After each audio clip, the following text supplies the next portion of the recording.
चलिए स्टार्ट करते हैं।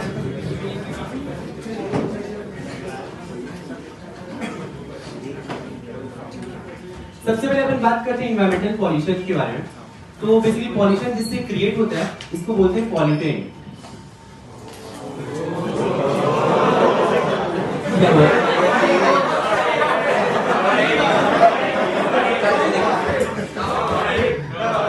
हो गया।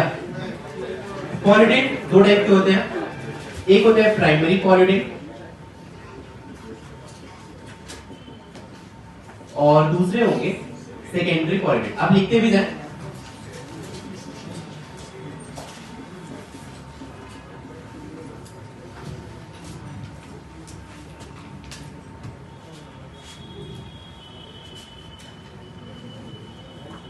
हो गया।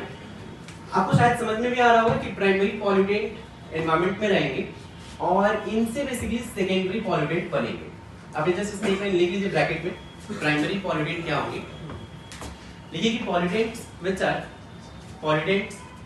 are originated from environment, pollutants which are originated from environment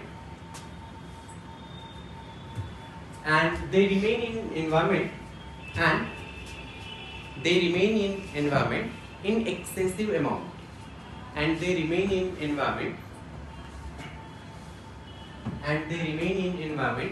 in excessive amount। कोई भी पॉल्यूटेंट मतलब एनवायरमेंट में बन रहा है और एक्सेसिव अमाउंट में है तो इसे बोलेंगे प्राइमरी पॉल्यूटेंट। आप एग्जांपल लिख सकते हैं कार्बन डाइऑक्साइड, ये प्राइमरी पॉल्यूटेंट का एग्जांपल है। और सेकेंडरी में क्या लिख लीजिए कि these are product of reaction of primary pollutant।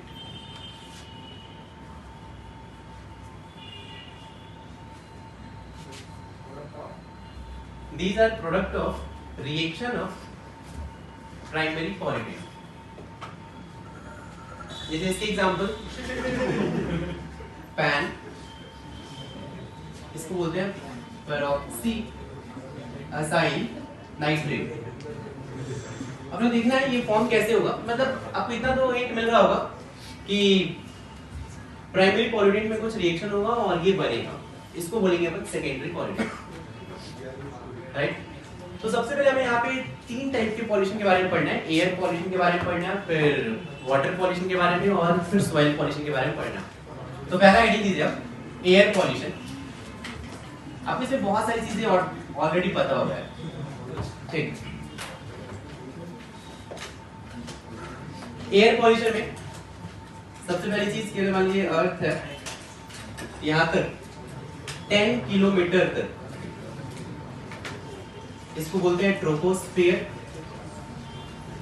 और 10 से लेके 40 किलोमीटर तक, मतलब ये टोटल हाइट कितना हो जाएगा 50 किलोमीटर।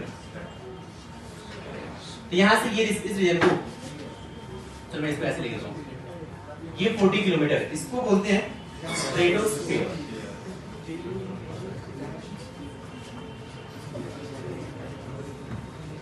आपको समझ में आ रहा होगा कि अर्थ से लेके 10 किलोमीटर तक के रेडियस को, इस रीजन को अपन एटमॉस्फेयर को बोलते हैं ट्रोपोस्फियर।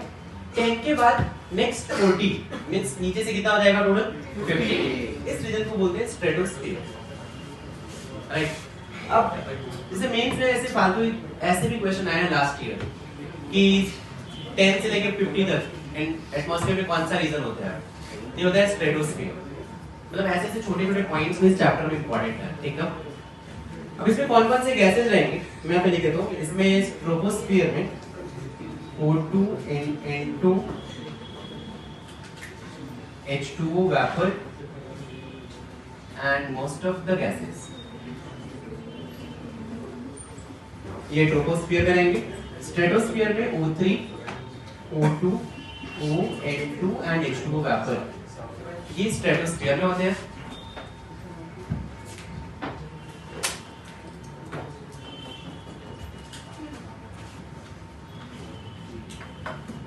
हो गया सबकी। चलिए सबसे पहले बात कर लेते हैं ट्रोपोस्फियर में जो पॉल्यूशन होता है।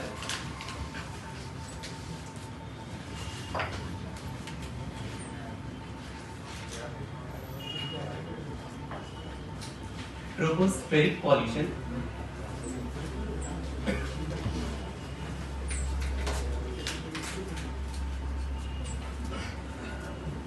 हेडिंग दीजिए ट्रोपोस्फेरिक पॉल्यूशन।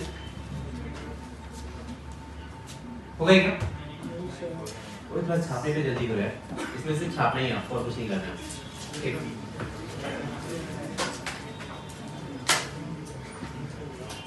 हो गया सबके?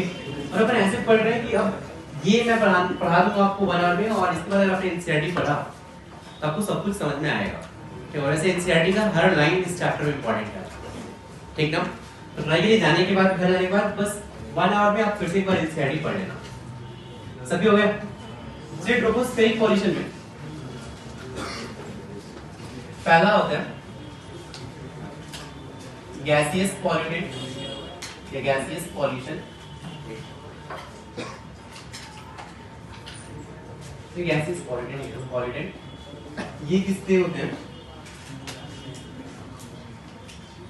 तो oxide of sulphur, nitrogen, carbon, H2S, methane, ozone. तो ये सारे सल्फर के ऑक्साइड, नाइट्रोजन के ऑक्साइड, कार्बन के ऑक्साइड, H2S, CH4, O3, ये सारे गैसेज हैं, तो इनको बोलेंगे gaseous pollutant. And second thing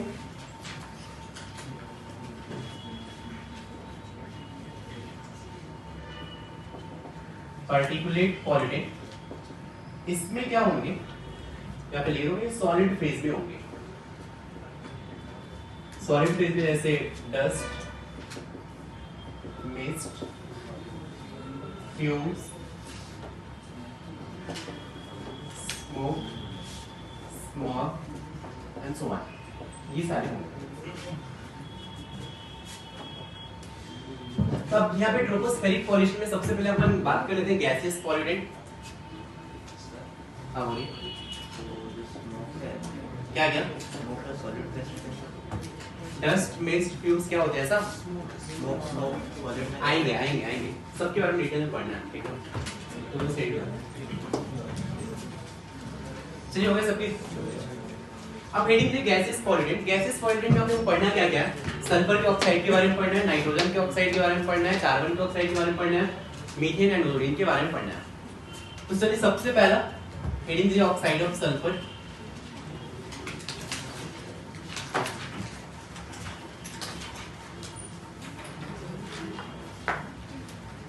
ये बनता कैसे है? जैसे मान लीजिए आपके पास कोई भी फॉसिल फ्यूल है, अगर आपने इसका बर्निंग किया, यहां से SO2 गैस मिलता है।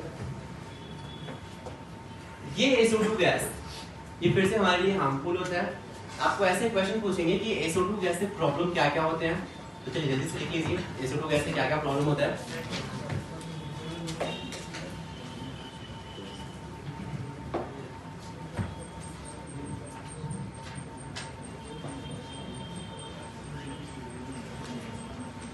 हो गया सबके?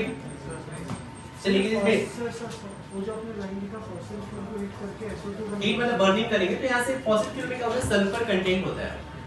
तो अगर सल्फर कंटेंट होगा तो सल्फर बर्निंग से यहाँ से SO2 गैस रिलीज होगा। अब SO2 गैस अगर एटमॉस्फेयर में आया तो इनसे प्रॉब्लम क्या क्या होगा? लिखिए इसमें SO2 से प्रॉब्लम क्या होगा। देखिए फर्स्ट थिंग कि रेस्पिरेटरी प्रॉब्लम होगा,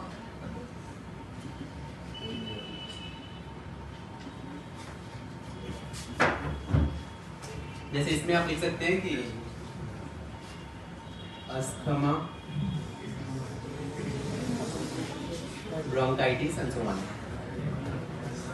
SO2 से प्रॉब्लम होगा। फिर next point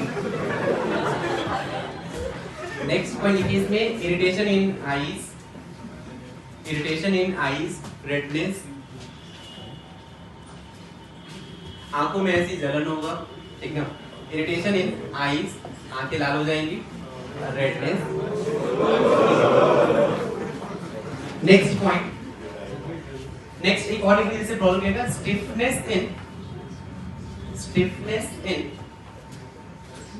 in flower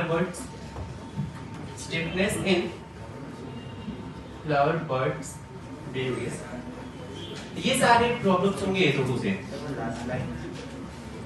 stiffness in flower birds, नहीं समझ में आ रहा है? तो अगर मैं हूँ ठीक। अच्छा एक चीज और मैं आपको एक चीज बताता हूँ। फ्लावर पर कौन से स्कूल से पढ़ा है मैं?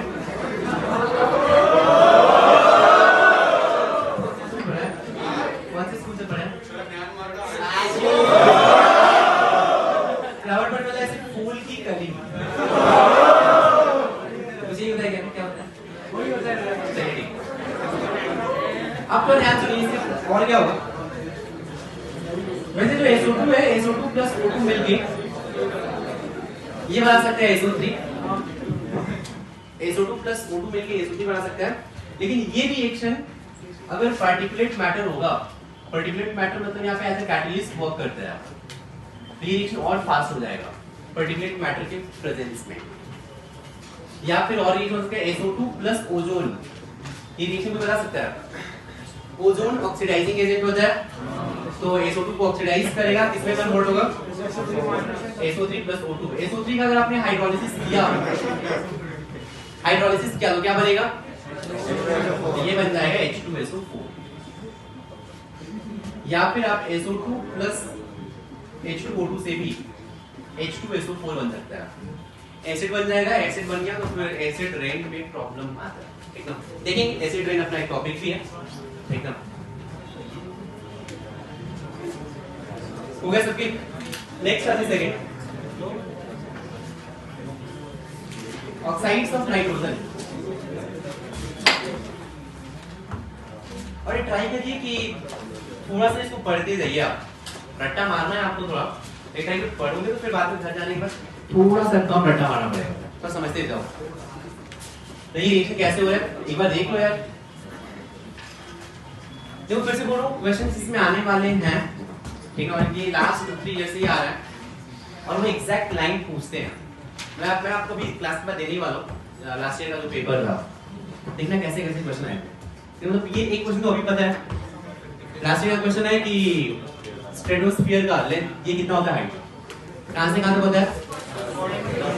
स्ट्रेटोस्फीयर कहां से कहां होता है? 10 से 50, ये क्वेश्चन आया था, ठीक।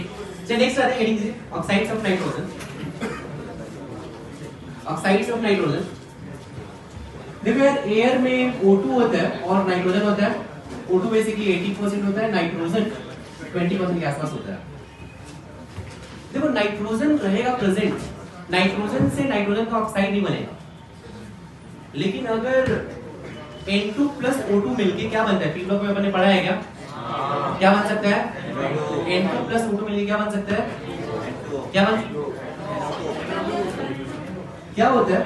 N2 प्लस O2 अगर लाइटनिंग हो रहा है, ठीक, तो ये NO बन जाता है, 2NO, ठीक ना? फिर ये NO का अगर ऑक्सीडेशन होगा NO प्लस O2, हाँ बोलिए।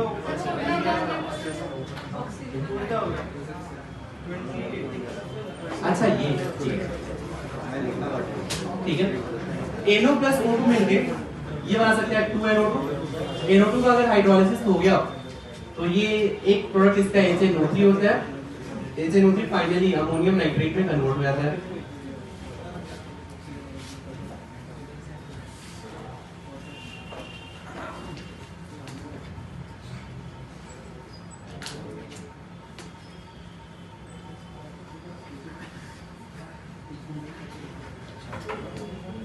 हो गया क्या?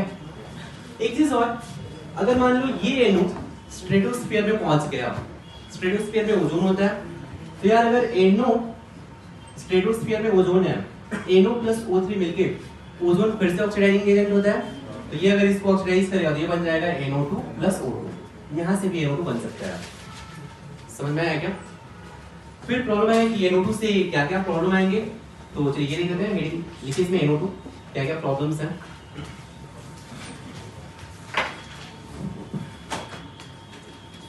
हो गया क्या?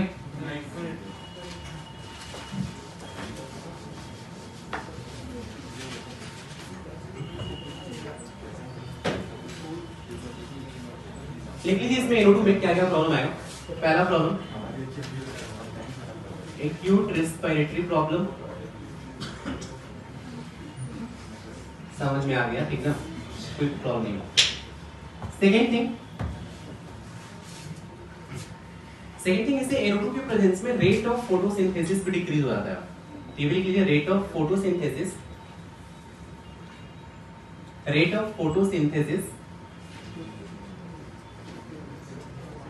decreases.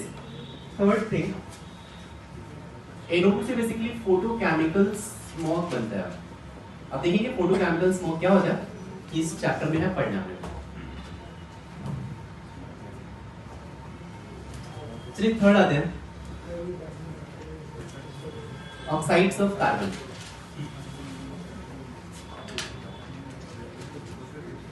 चलिए ऑक्साइड्स ऑफ कार्बन में पहला ऑक्साइड है कार्बन मोनोऑक्साइड। कैसे बनता है शायद आपको पता होगा कि कार्बन का अगर आपने इनकम्प्लीट कंबशन किया तो क्या बनेगा, तो अगर इनकम्प्लीट कंबशन किया तो ये बन जाएगा CO। हो गया। कार्बन मतलब कहां से आएगा, जैसे कोल है, कोल से कार्बन आ सकते हो। अब इनसे फिर से देखते हैं प्रॉब्लम क्या क्या आएगा CO से। कार्बन मोनोऑक्साइड के हार्मफुल इफेक्ट लिख लो फटाक से। पहला चीज तो अगर CO का कंसंट्रेशन ज्यादा है तो आपको हेडेक होगा, देखिए हेडेक। फिर वीक आई साइट,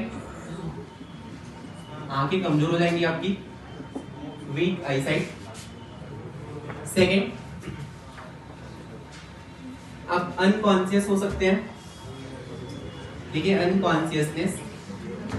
जल्दी लिखते जाइए कौन सा वैसे रंगी अनकॉन्शियसनेस। थर्ड थिंग CO का meaning carbon monoxide CO binds with haemoglobin. CO carbon monoxide binds with haemoglobin. अच्छा आपको एक चीज पता होगा कि मान जो भी आप सांस लेते हैं, राइट, ऑक्सीजन कहाँ पे आता है, लंग्स में आता है क्या?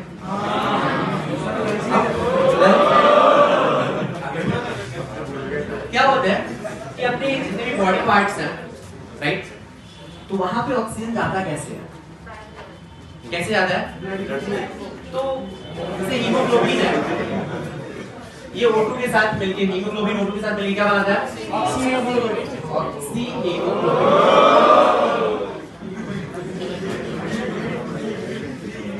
कोई बात नहीं।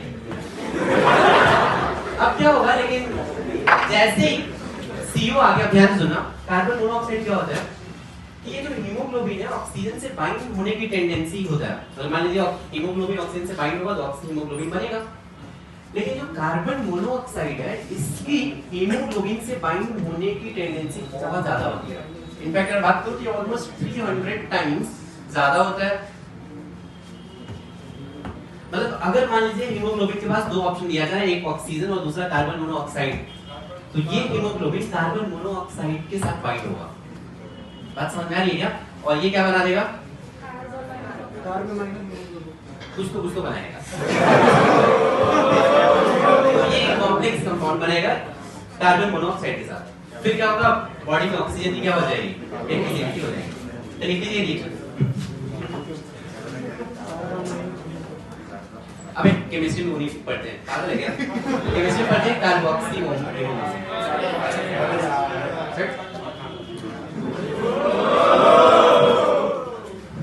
हो गया। और बस मतलब वो नालायक बन गया तो वो पीछे का पूरा ये जो मासूम सा दिखता है बच्चा, हाँ भाई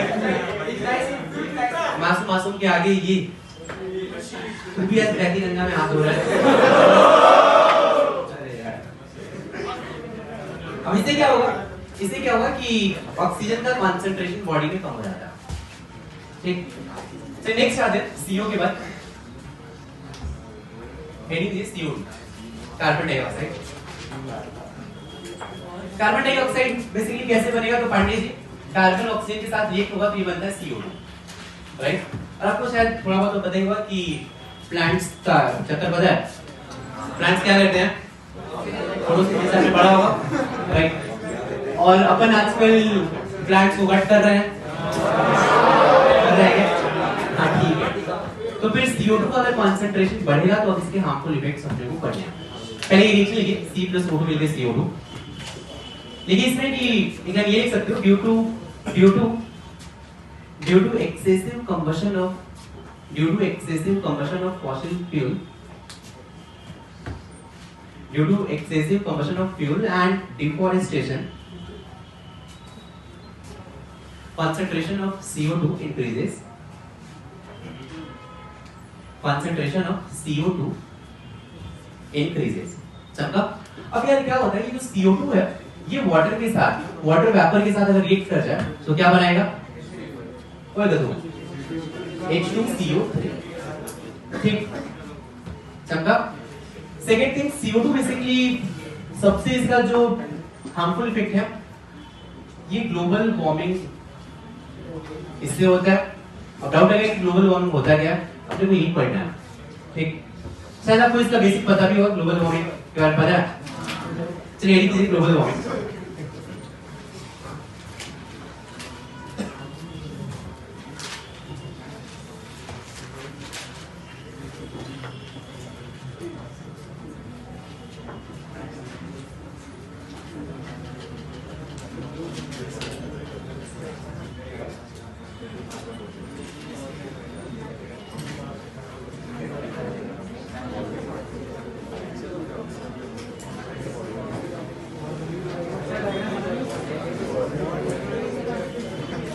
आप लोग जल्दी से ये ड्रॉ करें, ठीक है?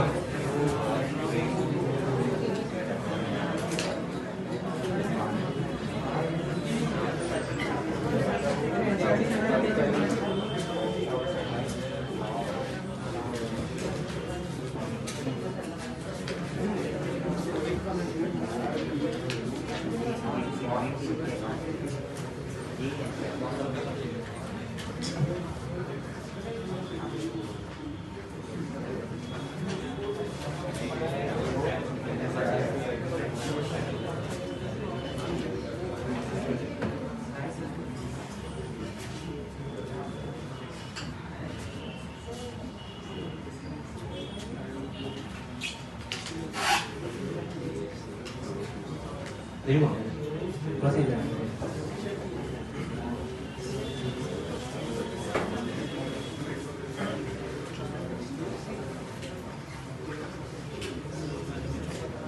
हो गए सबके। अब समझते हैं कि जल्दी लिख लिया।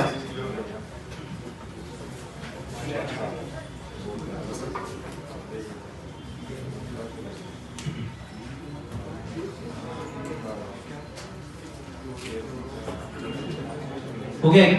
अब तो ध्यान से समझते हैं कि पहले ग्लोबल वार्मिंग होता है, इसका कॉन्सेप्ट समझते हैं। देखो यार ये मान लीजिए अर्थ है और अर्थ के ऊपर ये एटमॉस्फेयर है और यहाँ से सन से लाइट आ रहा है। आपको पता होगा कि जब सन से लाइट आएगा तो ऑलमोस्ट व्हाइट लाइट होता है। व्हाइट लाइट में मतलब कि सारे वेवलेंथ प्रेजेंट रहते हैं। इनफैक्ट इंफ्रारेड भी रहेगा, अल्ट्रावायलेट रेड भी रहेगा, सारी रेज प्रेजेंट रहेंगी। इतना चमका। अब क्या होगा कि मान लीजिए कोई भी यहाँ पे रेस यहाँ पे एटमॉस्फेयर के अंदर आया, मान लीजिए एनर्जी इसका E1 था, लेट्स से ऐसे इमेजिन करिए। अब क्या होगा कि जैसे अर्थ के सरफेस पे आएगा तो अर्थ सरफेस क्या करेगा, यहाँ से ये लाइट एनर्जी एब्जॉर्ब करेगा, कुछ लाइट एनर्जी एमिट करता है। अब खुद से इमेजिन करिए कि अगर इसका लाइट लेट्स से इसका एनर्जी E2 है, E1 एंड E2 में कौन सा ज्यादा होगा? E1। पक्का चमका। मींस जो लाइट होगा इसका E1 मतलब एनर्जी ज्यादा होगा और E2 क्या होगा? कम होगा। खुद से सोचिए कि मान लीजिए अगर इस लाइट का वेवलेंथ लैम्डा 1 है और इस लाइट का वेवलेंथ लैम्डा 2 है, कौन सा वेवलेंथ ज्यादा होगा? कौन सा होगा? लैम्डा 2। इस सब से बोल सकते हैं कि lambda 2 is greater than lambda 1। इतना समझा? तो होता क्या, ये जो अपना एटमॉस्फेयर होता है इनका प्रॉपर्टी होता है कि अगर मान लीजिए हाई एनर्जी वाले लाइट है, हाई एनर्जी वाले मींस जिनका लैम्डा कम है, वो इजीली इसके थ्रू पास हो सकते हैं, मतलब आ भी सकते हैं जा भी सकते हैं, राइट। लेकिन हाई जिनका वेवलेंथ बहुत ही ज्यादा हो या फिर जिनका एनर्जी बहुत कम हो, जैसे आप यहां समझिए विजिबल लाइट होता है, विजिबल लाइट में कौन कौन से होते हैं? वेव होता है, वेव में सबसे ज्यादा वेवलेंथ किसका होता है? रेड का। रेड के बाद इंफ्रारेड। वॉलेट से पहले यूवी रेज हो जाए। अच्छा समझो समझो समझो। तो अगर आप इधर से जाओगे, मान लो यूवी रेज से wallet, Indigo, blue, green, yellow, orange, red, infrared जा रहे हो, तो इधर जाओगे तो लैम्डा क्या होगा? इंक्रीज, और एनर्जी क्या होगा? डिक्रीज। तो क्या होता है कि जैसे सन से मान लो कोई भी सनलाइट आया और जैसे विजिबल रेज में भी है, मतलब ये प्योर था, इमेजिन करिए एनर्जी ज्यादा था, जैसे अर्थ एमिट करेगा लाइट तो इसका वेवलेंथ क्या होगा? ज्यादा होगा। जब ये वेवलेंथ ज्यादा होगा तो ये कौन से रीजन में आ जाएगा? इंफ्रारेड रीजन में आ जाएगा, बिकॉज इस लाइट का वेवलेंथ ज्यादा है, एनर्जी कम है। और इस एटमॉस्फेयर का प्रॉपर्टी होता है कि हाई वेवलेंथ वाली लाइट, मतलब इंफ्रारेड के लिए ये ओपेक होता है। ओपेक मींस ये पास होने नहीं देगा। तो इमेजिन करिए, देखो जो ऊपर से इंफ्रारेड आ रहा होगा वो एंटर कर पाया क्या? बता दूं, अब बता दूं, अपने एटमॉस्फेयर का प्रॉपर्टी है कि वो हाई वेवलेंथ वाले लाइट को क्रॉस होने नहीं देगा, इनके लिए ओपेक है। तो ये तो इंफ्रारेड क्रॉस नहीं हो पाया, सिर्फ कौन क्रॉस हो पाएगा? Visible, right? क्रॉस हुआ, इंफ्रारेड पहले ही जैसे बाहर निकल गया था, इंफ्रारेड। समझ में आया? एक प्रॉब्लम कहां पे आया कि अर्थ सरफेस जब लाइट एमिट करेगा इसका एनर्जी कम होगा, बिकॉज कुछ एनर्जी इसने एब्जॉर्ब कर लिया था। जब लो एनर्जी का लाइट एब्जॉर्ब करेगा तो इनमें से कुछ इंफ्रारेड लाइट भी होंगे। अब ये जो इंफ्रारेड लाइट होंगे, अब ये एटमॉस्फेयर से बाहर जा सकते हैं या नहीं जा सकते? बिकॉज एटमॉस्फेयर के इन गैसेस का प्रॉपर्टी होता है ये इनको एब्जॉर्ब कर लेते हैं, या फिर इनके लिए ये ओपेक होता है। अब क्या होगा? टाइम के साथ एटमॉस्फेयर का टेम्परेचर क्या होते जाएगा? इंक्रीज होते जाएगा, इंक्रीज होते जाएगा, इंक्रीज होते जाएगा। ये पॉइंट समझ आ गया? तो आपसे देखो क्वेश्चन क्या पूछेंगे हम यहाँ पे कि सबसे पहला क्वेश्चन कि ग्रीन हाउस गैसेस कौन कौन से हैं, ये आपको रट्टा मारना है। इतने गैसेस हैं जो आपको याद रखने हैं। कौन कौन से गैसेस हैं? मेजर गैसेस में CO2 होता है, 60% इसका कंट्रीब्यूशन होता है। CO2, methane, CFC, N2O, H2O, O3। समझ में आया क्या? क्यों होता है ये समझ में आया? अब चलिए, अब ग्लोबल वार्मिंग होता कैसे, अभी क्यों हो रहा है? बिकॉज अभी मैंने आपको बताया कि CO2 का कंसंट्रेशन क्या हो रहा है? CO2 का कंसंट्रेशन इंक्रीज हो रहा है। तो अभी यहाँ पे बहुत सारे गैसेस आ गए, अब गैसेस बाहर जाने नहीं देंगे एनर्जी को। अब इससे क्या होगा? ग्लोबल वार्मिंग होगा। ग्लोबल वार्मिंग का मतलब ये है कि एटमॉस्फेयर का एवरेज टेम्परेचर क्या होगा? इससे टेम्परेचर इंक्रीज हो जाएगा। समझा? टेम्परेचर इंक्रीज होने से प्रॉब्लम क्या होगा? तो यार जो भी नॉर्दर्न हेमिस्फीयर या सदर्न हेमिस्फीयर पे जो भी आइस हैं वो क्या हो जाएंगे? चलिए, टेम्परेचर इंक्रीज होने से आइस मेल्ट हो जाएंगे। आइस मेल्ट होगा तो जो सी का एवरेज था वो क्या होगा? बढ़ जाएगा और लोग डूब जाएंगे। तो मतलब जो भी आसपास के ओशन एरिया में है, ऐसी एरिया में है, उनके आसपास सबमर्ज हो जाएंगे क्या? पहला ड्रॉबैक। सेकंड ड्रॉबैक कि हाई टेम्परेचर पे बहुत सारे डिजीजेस जैसे मान लो डेंगू, मलेरिया, ये सब हाई टेम्परेचर पे आते हैं। एक जैसे अभी कौन सा वायरस चल रहा है अभी, तो ये सब भी इसके ही इफेक्ट है। एग्जैक्ट 100% इसके इफेक्ट नहीं होता, लेकिन हाँ इससे डिजीजेस बढ़ने के चांसेस बढ़ जाते हैं। लिख लीजिए जल्दी से।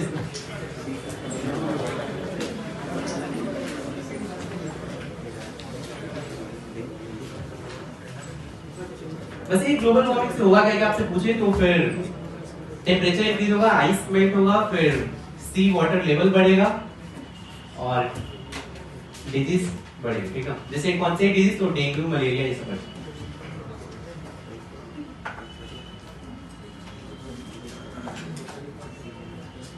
चलिए हो गए सबके?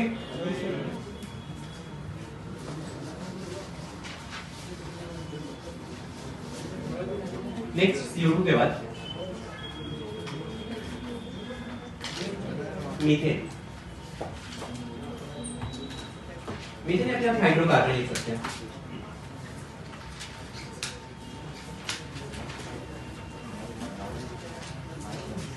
अब हाइड्रोकार्बन लिख सकते हैं।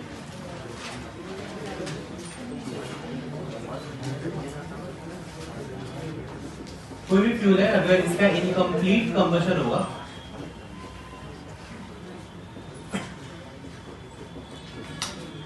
तो यहाँ से कैसे निकलेंगे मीथेन, और ये मीथेन याद रखिए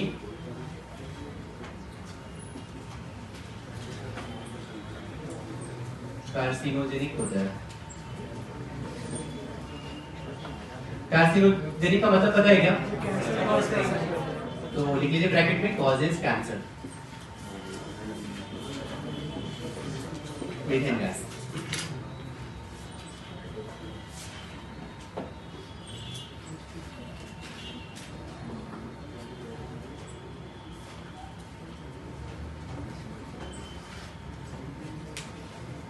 हो गया सबकी? हो गया क्या? इसका और भी लिख सकते हैं ड्रॉबैक क्या? तो मीथेन के कारण हाइड्रोकार्बन क्या होता है? इसके कारण लिख लीजिए कि अरे आप जल्दी करो। It harms plants by causing aging, मतलब प्लांट जल्दी बुढ़े हो जाएंगे। ठीक। और सेकेंड थिंग कि और टिश्यूज का ब्रेकडाउन हो जाता है, वो तुम रहने तो तुम्हारे औकात से बाहर है, बाकी वालों के लिए ब्रेकडाउन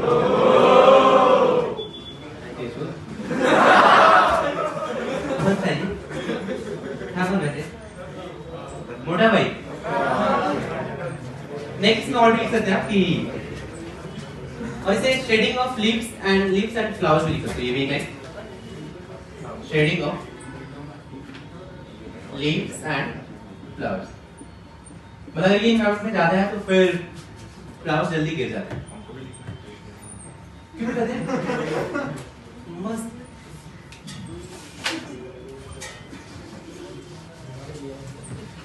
नेक्स्ट लिए हेडिंग दीजिए एसिड रेन।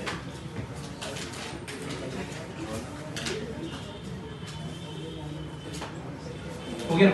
अब तो ये एसिड रेन होता क्या है? पहले मैं आपको बता दूं कि pH of rain water, pH of rain water ये अप्रोक्सीमेटली 5.6 के इक्वल होता है। ठीक। अब डाउट है कि 5.6 क्यों होता है, मतलब 7 क्यों नहीं होता है? तो होता है क्या यार कि एटमॉस्फेयर में CO2 गैस होता है क्या? CO2 वाटर के साथ मिलके क्या बनाएगा? H2CO3। देखो जब जैसे क्लाउड्स बनते हैं तो वाटर का इवेपोरेशन हुआ होगा, प्योर वाटर रहा होगा, राइट? वहां का pH 7 हो रहा होगा, लेकिन जैसे वो बारिश बन के नीचे गिरेगा क्या हो जाएगा? एटमॉस्फेयर में CO2 है क्या? CO2 के साथ मिक्स होगा और CO2 का हाइड्रोलाइसिस होगा, H2CO3 बन जाएगा। और H2CO3 आपको पता है एसिड है क्या? H2CO3 कन्वर्ट होगा H+ प्लस HCO3-। इसीलिए एसिड रेन का नेचर, सॉरी अगर रेन वाटर का भी नेचर एसिडिक होता है। एसिड रेन इसको कब बोलेंगे? जब pH 5.6 से भी कम हो जाए। मतलब मैं आपको ये भी लिख लूं कि pH of acid rain is less than 5.6, तब इसे आप एसिड रेन बोलोगे। अब यार फिर से pH डिक्रीज कैसे होगा? तो आपसे ये क्वेश्चन पूछ सकते हैं कि एसिड रेन के लिए कौन-कौन से गैसेस होगा? पहले मैंने आपको दो गैस बताया था अभी, जैसे HNO3 बन रहा था और H2SO4 बन रहा था। कौन-कौन से गैसेस? जैसे आप NO था, NO कन्वर्ट हो रहा था NO2 में, NO2 कन्वर्ट हो जाएगा HNO3 में, स्ट्रॉन्ग एसिड बन गया। SO2 था, SO2 कन्वर्ट हो रहा था SO3 में, SO3 किस में कन्वर्ट हो जाएगा? H2SO4 में। तो अगर ये सब बन गए तो फिर क्या होगा? pH डिक्रीज हो जाएगा।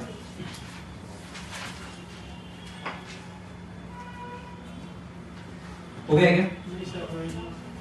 Next heading is effect of acid rain.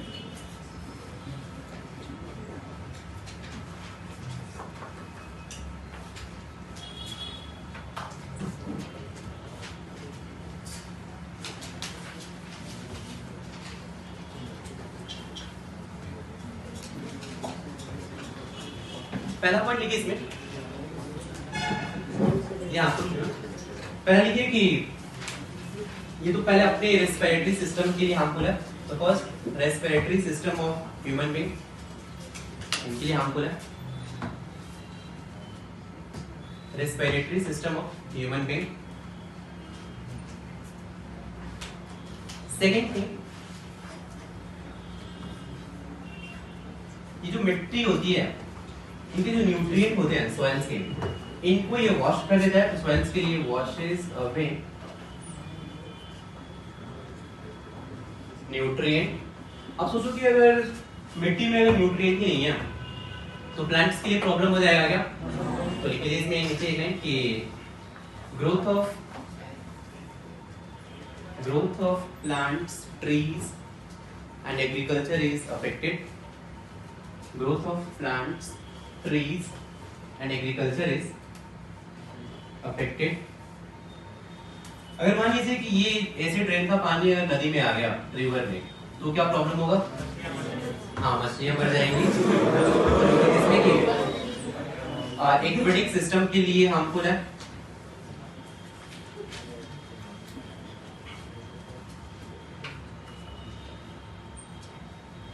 हो गया। नेक्स्ट थिंग एक और लिख सकते हैं कि fourth, acid rain will corrode metal pipeline. Acid rain will corrode metal pipeline which is used for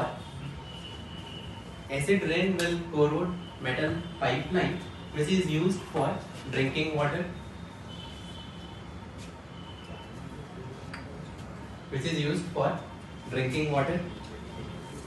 Next thing, एक और लिख लीजिए, acid reacts with metal and stone. Acid reacts with metal and stone. जैसे आपको पता है कि ताजमहल किससे बना है? ताजमहल में लाइमस्टोन है, ठीक। लाइमस्टोन में CaCO3 है। एसिड रेन से अगर H2SO4 आया क्या बन जाएगा? CaSO4 plus H2O plus CO। इसको भी कोरोड करेंगे।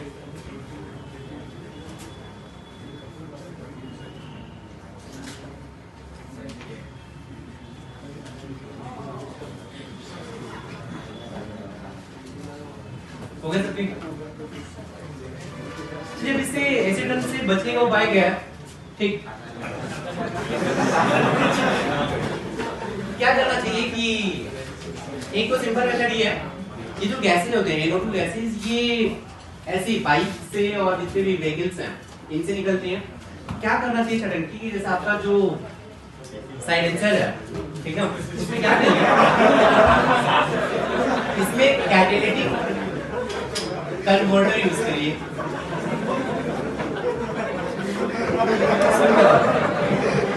कैटालिटिक कन्वर्टर समझने क्या होता है? आप शायद अगर इंजीनियरिंग में जाएंगे तो मैकेनिकल में पढ़ना होता है, नहीं इसमें डाउट है, ठीक ना?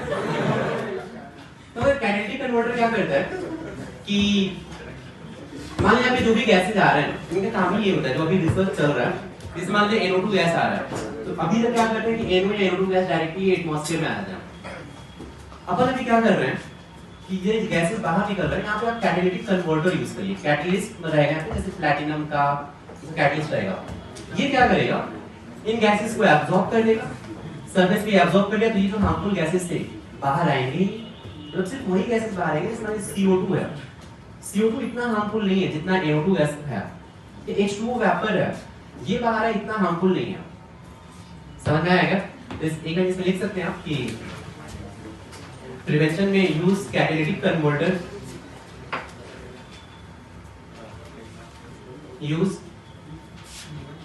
Use catalytic converter. ब्रैकेट में सकते हैं क्या होता है? सिरेमिक हनीकॉम्ब कोटेड विथ क्या नहीं प्रिवेंशन में कि क्या करना चाहिए, coated with platinum, palladium and rhodium. क्या क्या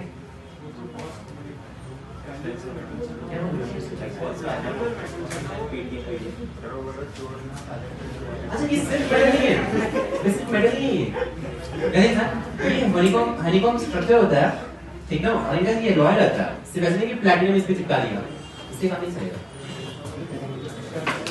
तो ये अपना ये था गैसियस पॉलिटिक। नेक्स्ट बात करते हैं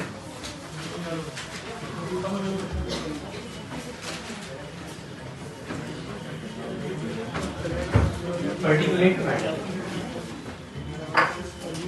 पर्टिकुलेट मैटर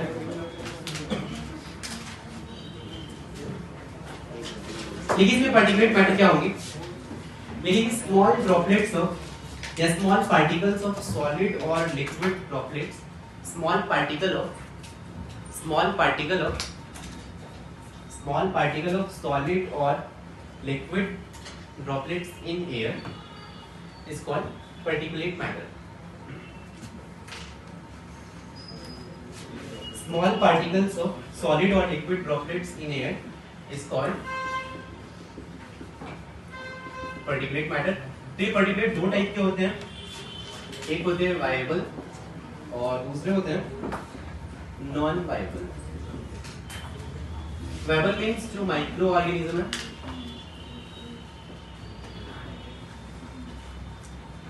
जैसे मान सकते हो कि बैक्टीरिया, वायरस,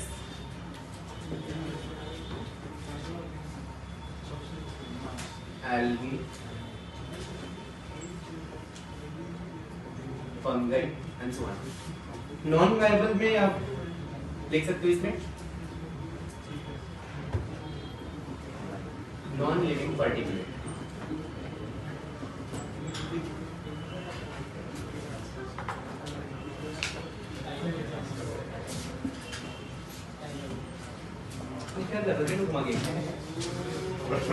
चल अब ये नॉन वायबल है, इनको अपन क्लासिफाई करेंगे लिखिए इसमें कि नॉन वायबल है, नॉन वायबल आर क्लासिफाइड। थोड़ा जल्दी करिए।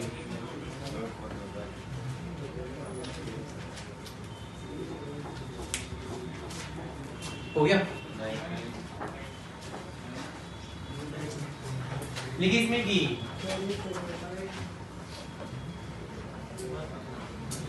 non-viable are classified according to their nature and size। non-viable are classified according to their nature and size। अब non-viable कौन कौन से होते हैं? तो पहला है इसमें डस्ट। डस्ट आप समझ रहे होंगे ये कैसे फॉर्म होगा? तो फॉर्म ड्यू टू ग्राइंडिंग, और इसका जो साइज होगा 1 माइक्रोमीटर के आसपास होगा, इसको डस्ट बोलेंगे। अब समझ रहे हो ग्राइंडिंग से जो पार्टिकल निकलते हैं इसको डस्ट बोलते हैं। अच्छा हम क्या पढ़ रहे हैं समझ आ रहा है? नॉन वायबल कौन कौन से इसके बारे में पढ़ रहे हैं, ठीक? पहला लिखिए डस्ट, इसमें लिखिए form due to grinding. Second smoke. Smoke क्या होता है? लिखिए कि unburned carbon particle, unburned carbon particle. Viable मतलब जो माइक्रो ऑर्गेनिज्म है, लिविंग है। नॉन वायबल मींस जो नॉन लिविंग है, ठीक? इसमें कि स्मोक में कि अनबर्न्ड कार्बन पार्टिकल, और जो इनका साइज होता है 1 नैनोमीटर से लेके ऑलमोस्ट 1000 नैनोमीटर के बीच में होता है। जैसे स्मोक का एग्जांपल है, जैसे कि सिगरेट स्मोक होता है, समझ में आ रहा है? और जैसे फ्यूल का बर्निंग होता है, वहां से भी स्मोक रिलीज होता है, इनको बोलते हैं स्मोक। अब क्या हो तो लिख सकते हो यहाँ पे एग्जांपल में स्मोक समझने के लिए लिखिए कि सिगरेट स्मोक, सिगरेट स्मोक, फिर smoke from burning fuels, unburned carbon particle. आपने कार्बन एग्जैक्टली CO2 में कन्वर्ट नहीं हुआ ना, अगर वो धुआं बन गया CO2 बन गया तब तो वो गैसेस हो गया, एक बार भी बर्न है ही नहीं, तो ये इसमें आएगा। लेकिन इसमें कि क्या लिखा आपने?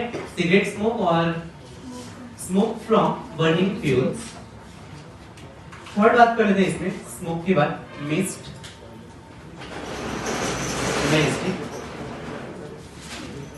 इसमें लिख लीजिए मिस्ट क्या होता है? लिखिए कि कंडेंसेशन ऑफ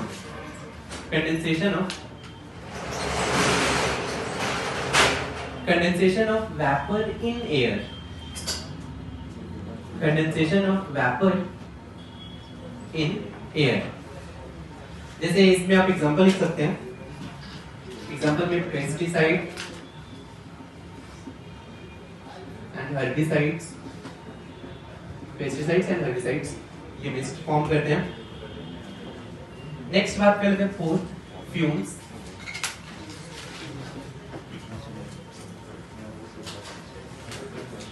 हो गया। फ्यूम्स क्या होते हैं?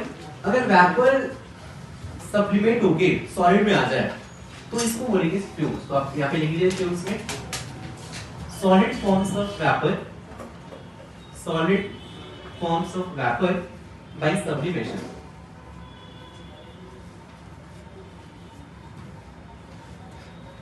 नेक्स्ट है इसमें फ्यूम्स के बाद स्मोक, SMOK, स्मोक। तो स्मोक क्या होता है?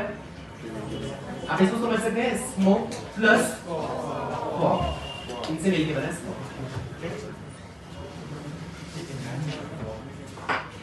ये दो टाइप का होता है, पहला और एक जल्दी लिखते जाओ, क्लासिकल स्मोक या फिर इसको बोलते हैं इंडस्ट्रियल स्मोक, इंडस्ट्रियल, या फिर इसको बोलते हैं लंदन स्मोक, या फिर इसको बोलते हैं रिड्यूसिंग स्मोक। चारों इसी के नेम है।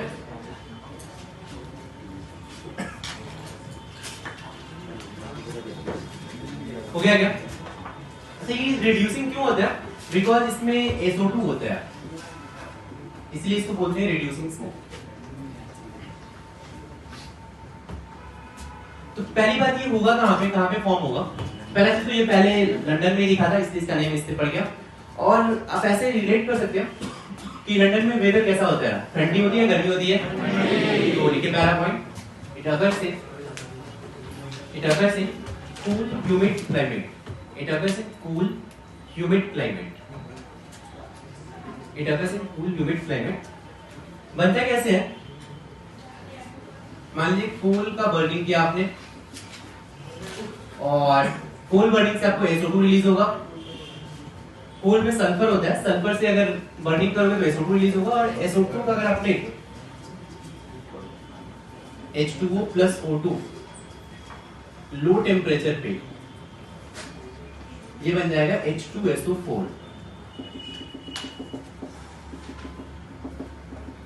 ऐसे कोई येलो कलर्ड एयर दिखेगा।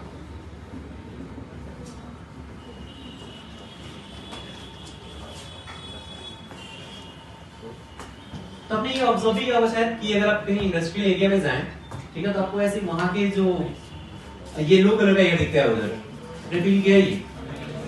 कोई बात नहीं। तो आपसे देखो इनमें से क्वेश्चन क्या पूछेंगे। पहला चीज कि क्लासिकल स्मोक बनता किससे है, इसमें कौन कौन से कंपोनेंट होते हैं? तो SO2 होता है, और ये किसके कारण होता है? H2SO4 के कारण होता है। बस यही प्रॉब्लम पूछ सकते हैं। सेकंड थिंग इसमें लिखिए फोटोकेमिकल स्मोक, फोटोकेमिकल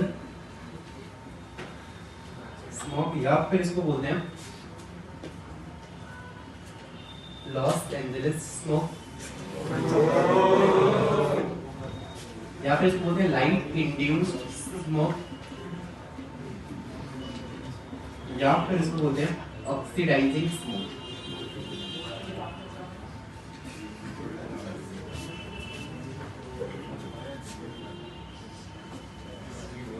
तो ये कब होगा? तो इसमें it occurs in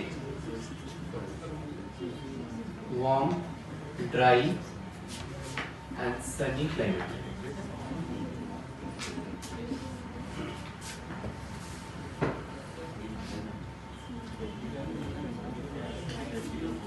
light induced smoke, light, अच्छा इंड्यूस्ड है, लाइट इंड्यूस्ड स्मोक। तो ये कोल्ड वेदर में होगा, ये वार्म, ड्राई, सनी क्लाइमेट में होगा, ठीक है।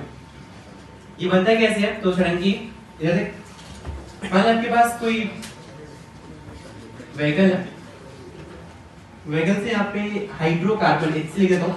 HC मतलब hydrocarbon gases plus nitrogen oxide, ये रिलीज होता है।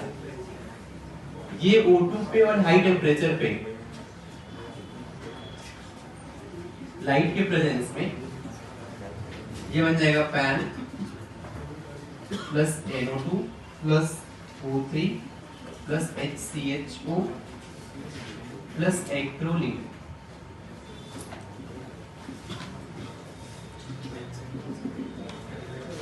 इसके कारण ये हो जाएगा ब्राउन कलर एयर, और इसी को बोलते हैं फोटोकेमिकल स्मॉग। देखते हैं ये सब है क्या, अभी देख लेंगे। ठीक है,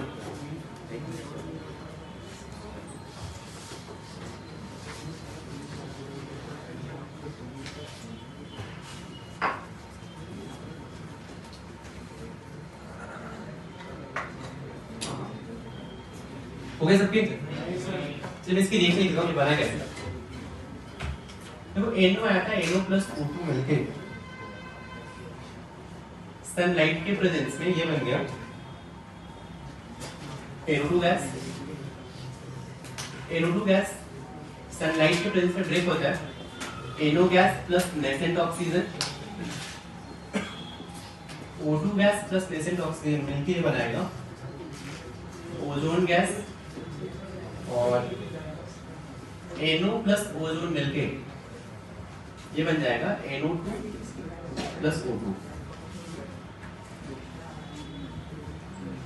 similarly NO2 plus ozone CH4 के साथ रिएक्ट होके ये दोनों ऑक्सीडाइजिंग एजेंट होते हैं, ये इसको ऑक्सीडाइज करेंगे और ये बन जाएगा HCHO, CH2 double bond CH, single bond CH, double bond O,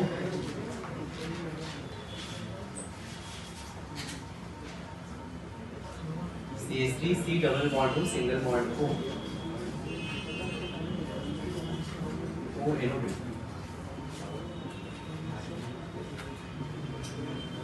इसको बोलते हैं फॉर्मल्डिहाइड, इसको बोलेंगे एक्रोलीन, और इसको बोलते हैं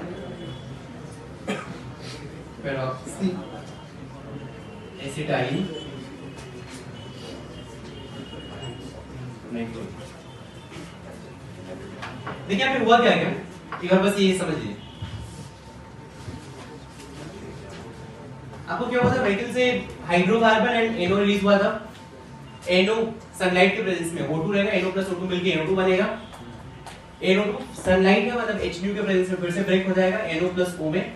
ये जो नेसेंट ऑक्सीजन है O2 को फिर से ऑक्सीडाइज करेगा, क्या बन जाएगा O3। NO प्लस O3 मिलके NO2 प्लस O2 फिर से बना सकते हैं। अब क्या होगा, ये जो NO2 है और O3 रहेगा, NO2 प्लस O3 दोनों ही ऑक्सीडाइजिंग एजेंट हैं, और मैंने बोला था वेटिल से हाइड्रोकार्बन गैसेस भी निकलते हैं। ये NO2 और O3 CH4 को ऑक्सीडाइज करते हैं। ये ऑक्सीडाइज कर सकते हैं फॉर्मल्डिहाइड में, या फिर एक्रोलीन में, या फिर पैन में, राइट। तो फिर ये भी प्रेजेंट रहेगा, ये भी प्रेजेंट रहेगा, ये भी प्रेजेंट रहेगा। ये मैंने कहा पे पैन लिखा है, HCHO लिखा है, एक्रोलीन रहेगा, NO2 एंड O3 भी हो सकते हैं। आपसे क्वेश्चन क्या पूछ सकते हैं इसमें कि फोटोकेमिकल स्मॉग में कौन कौन से गैसेस प्रेजेंट रहते हैं, ये किसके कारण ही होता है। आपको याद होना चाहिए pan, NO2, O3, HCHO, acrolein. Note कर लीजिए।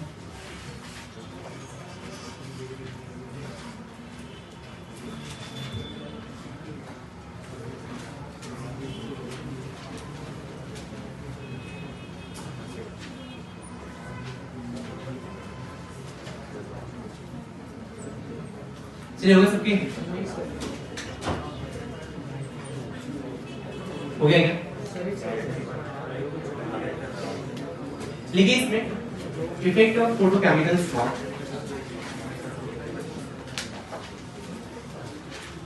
Effect of photochemical smog. लिखिए इसमें कि O3 एंड पैन, पहला पॉइंट O3 एंड पैन, इनके बारे में, ये आई इरिटेंट होते हैं, आई इरिटेंट।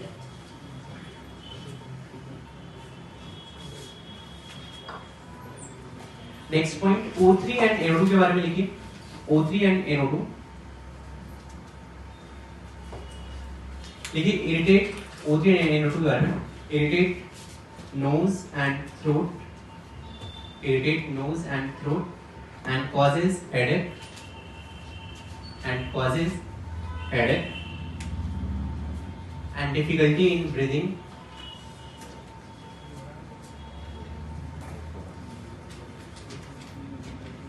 हो गए सबके? चलिए ये था बेसिकली अपना स्ट्रेटोस्फीयर के पॉल्यूशन। नेक्स्ट बात करते हैं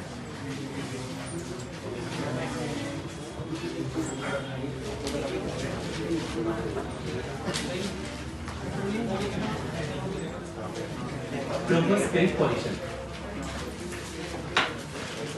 ट्रोपोस्फेरिक पॉल्यूशन में आपने को पढ़ना है ओजोन डेफिनेशन। अच्छा सॉरी ट्रोपोस्फेरिक स्ट्रेटोस्फेरिक पॉल्यूशन, इसमें ओजोन डिप्लेशन।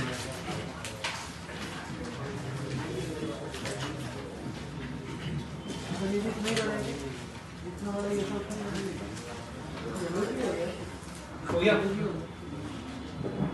अब ट्रोपोस्फेयर में मेन तो ये भी ऊपर है ओजोन लेयर का डिप्लेशन कैसे होता है। ठीक, देखिए क्या होता है, पहले तो मैं आपको बताऊं कि जैसे O2 है, O2 HNO के प्रेजेंस में क्या बनेगा, O प्लस O बनेगा एंड O2 प्लस O ये मिलके क्या बनेगा, O3। तो पहले आप ये समझे कि ये ओजोन लेयर बनता कैसे है। कुछ नहीं, बस हाइट ऑल्टीट्यूड पे क्या होता है, स्ट्रेटोस्फीयर में O2 रहेगा, यहाँ पे लाइट आएगा, O2 का ब्रेकडाउन हो जाएगा, O plus O, O2 O के साथ मिलके ये O3 बनाता है और ये इक्विलिब्रियम होते रहता है, मतलब ब्रेकडाउन भी हो रहा है और इसमें भी जा रहा है। यहाँ तक तो स्टोरी सही है, मतलब ओजोन बनते रहेगा। प्रॉब्लम तब होता है जब आपने गैस सुना होगा CFC, सुना है, क्लोरोफ्लोरोकार्बन। ये क्या करता है, क्या करता है ये, अब देखिए CFC के कारण ओजोन लेयर का डिप्लेशन क्यों होता है, हर्ष बाबू पढ़ लीजिए, अदरवाइज फिर घर पे जाके पढ़ेंगे। अपन टाइम दे रहे हैं यहाँ पे 1 आवर, तो ट्राई करते हैं 100% देते हैं। अगर मैं यहाँ पे पढ़ रहा हूँ 2 घंटे दोगे, यहाँ पे भी घर पे जाकर फिर से 2 घंटे पढ़ो, उससे अच्छा वहाँ पे होमवर्क कर लेंगे घर पे। यहाँ पे समझते हैं कि ओजोन तो बन रहा था, लेकिन CFC से ऐसा प्रॉब्लम क्यों होता है कि ओजोन लेयर का कंसंट्रेशन कम होता है, ये अपने को समझना है। चलिए होता क्या है, CFC इसका फुल फॉर्म आपको पता है, क्लोरोफ्लोरोकार्बन, इसको फ्रीऑन भी बोलते हैं, और इसका फुल फॉर्म होता है CF2Cl2। ये गैस नॉन रिएक्टिव होता है, पहली बात। तो क्या होता है कि CFC कहाँ से रिलीज होता है, आपको पता है पहले कहाँ से, और भी पहले जैसे AC रेफ्रिजरेटर से भी रिलीज होता था। तो क्या होता है इस गैस के बारे में, देखो पहले तो ये स्ट्रेटोस्फीयर में पहुंचता कैसे है। CF2Cl2 स्टार्टिंग में साइंटिस्ट लोगों को यही लगा था कि ये गैस हार्मफुल है, इसीलिए इन्होंने रेफ्रिजरेटर में और AC में डालना स्टार्ट किया था, क्योंकि ये गैस क्या होता है, नॉन रिएक्टिव होता है, मतलब स्टेबल होता है। ये नॉर्मली इन्होंने एक्सपेरिमेंट किया, यहाँ पे कुछ हुआ ही नहीं, मतलब ये स्टेबल था, कोई प्रॉब्लम क्रिएट कर ही नहीं रहा था। प्रॉब्लम कब आना स्टार्ट हुआ, जैसे ही ट्रोपोस्फीयर में था कोई प्रॉब्लम नहीं हुआ, ट्रोपोस्फीयर से कंसंट्रेशन बढ़ने लगा, ये गया स्ट्रेटोस्फीयर में। स्ट्रेटोस्फीयर में क्या होता है, लाइट प्रेजेंट होता है, वहां पे क्या हुआ CF2Cl2 ऐसे कुछ नहीं होता, लेकिन लाइट के प्रेजेंस में, लाइट के प्रेजेंस में आपको पता है फ्री रेडिकल बनेगा। अब सोचिए कार्बन क्लोरीन बॉन्ड ब्रेक करें या कार्बन क्लोरीन बॉन्ड ब्रेक करें, कौन सा बॉन्ड वीक है, कार्बन क्लोरीन। तो ये बनता है Cl dot plus CF2Cl dot. अब जैसे ये Cl डॉट बन गया, ये Cl डॉट O3 के साथ रिएक्ट करके ये बनाता है ClO डॉट प्लस O2। फिर से ये ClO डॉट O के साथ मिलके Cl डॉट प्लस O2 बनाएगा, और ये Cl डॉट प्लस O3 मिलके फिर से ClO डॉट प्लस O2 बनाएगा। मतलब ये प्रोसेस यहाँ से समझिए आप, Cl डॉट ओजोन के साथ मिलके ClO डॉट प्लस O2 बनाएगा, मतलब ओजोन का मॉलिक्यूल रिएक्ट कर लिया। अब क्या हुआ, ये जो ClO डॉट बना होगा फिर से नेसेंट ऑक्सीजन के साथ मिलके, नेसेंट ऑक्सीजन भी प्रेजेंट रहता है वहां पे, इसके साथ मिलके Cl डॉट प्लस O2 बनाएगा। फिर से ये Cl डॉट, जैसे कोई Cl डॉट बना, ये Cl डॉट फिर से O3 के साथ यहाँ पे रिएक्शन आ गया, फिर से क्या बनेगा ClO डॉट प्लस O2, फिर से ClO डॉट O के साथ मिलके Cl डॉट प्लस O2, फिर से Cl डॉट नेक्स्ट O3 के साथ रिएक्ट होते जाएगा। मींस यहाँ से ये रिएक्शन ऐसे रिपीट होते जाएगा होते जाएगा होते जाएगा होते जाएगा। इट मींस अगर CF2 का बहुत कम कंसंट्रेशन भी है तो क्या हुआ कि CF2 तो बस रिएक्शन स्टार्ट कर रहे हैं, बात समझ में आ रही है? इसके बाद CF2 कहीं कंज्यूम हो ही नहीं रहा है। मान लीजिए वहां पे 10 मॉलिक्यूल भी पहुंच गए, सिर्फ 10 मॉलिक्यूल, तो ये भी ऐसा मान सकते हो कि 1 molecule almost 1 lakh ozone particle के साथ रिएक्शन करता है। बात समझ में आ रही है? क्योंकि ये रिएक्शन में क्या हो रहा है, यहाँ से सेम यहाँ से जस्ट होते जाएगा होते जाएगा होते जाएगा, इतना चमका, इसलिए ओजोन लेयर का इससे डिप्लेशन होता है। अब अपने को समझना है कि ओजोन लेयर का, ये तो मैंने आपको सिंपल से मैकेनिज्म बताया, लेकिन एक्चुअल में डिप्लेशन होता कैसे है उसका एग्जैक्ट मैकेनिज्म देखते हैं। एक हम फिर ये रिएक्शन लिख लीजिए, फिर आगे आते हैं। आपने भी सुना होगा रिसेंट में कि ओजोन होल करके एक नया टॉपिक आया है, अंटार्कटिका में ही हो रहा है। ये समझना है हमें कि ओजोन होल अंटार्कटिका में ही क्यों हो रहा है, कहाँ पे होता है, अब वहां समझना है ये कि वहां ही क्यों हो रहा है। तो ये जल्दी से लिखिए और समझते हैं। अब नेक्स्ट सेट है,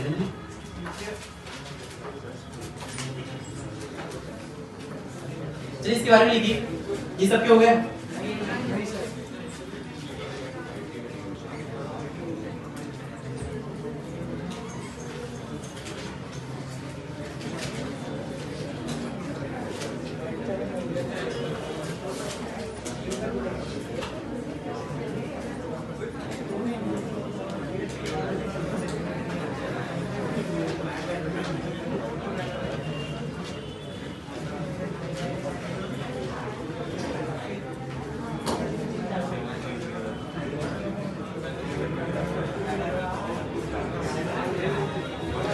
ओके सबके, चलिए आप लिखिए ओजोन होल के बारे में क्या लिखिए कि सेकंड लिखिए कि large scale depletion of ozone, large scale depletion of ozone over south pole, large scale depletion of ozone over south pole is called ozone hole. Large scale depletion of ozone over south pole is called ozone hole।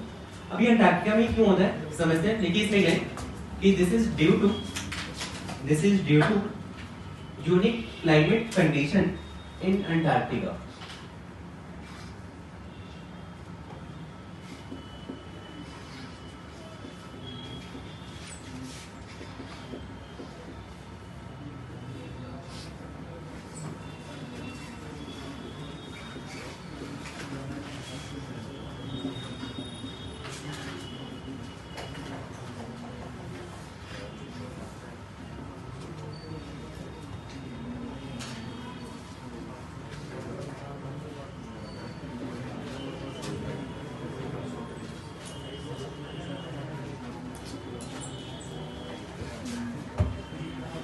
तो ये आप लिख दो, ठीक है।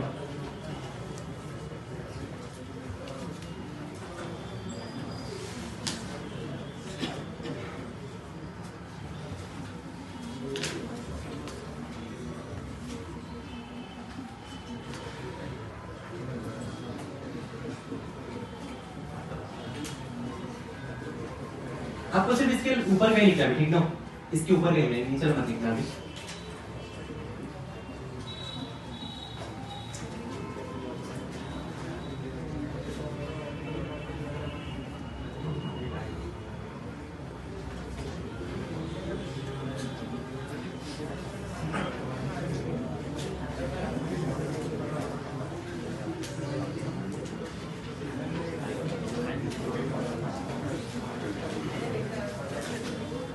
चलिए okay सबके, अब यहाँ पे समझते हैं कि जो ओजोन होल होता है, यूजुअली ओजोन लेयर में डिप्लेशन ज्यादातर स्प्रिंग टाइम में ही होता है।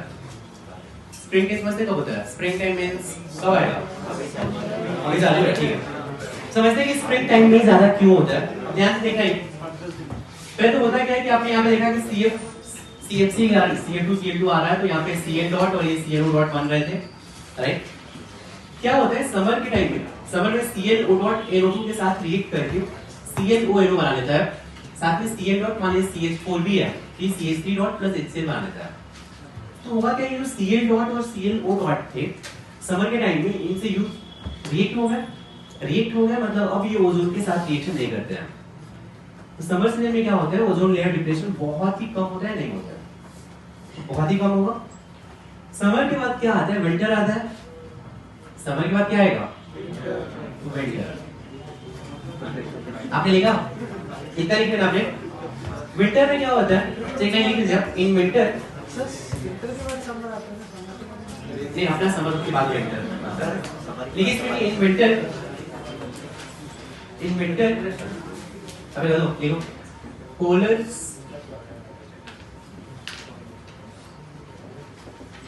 in winter polar stratospheric clouds are formed। in winter polar stratospheric clouds are formed which provide surface in winter polar stratospheric clouds are formed which provide surface on which chlorine nitrate gets hydrolyzed, on which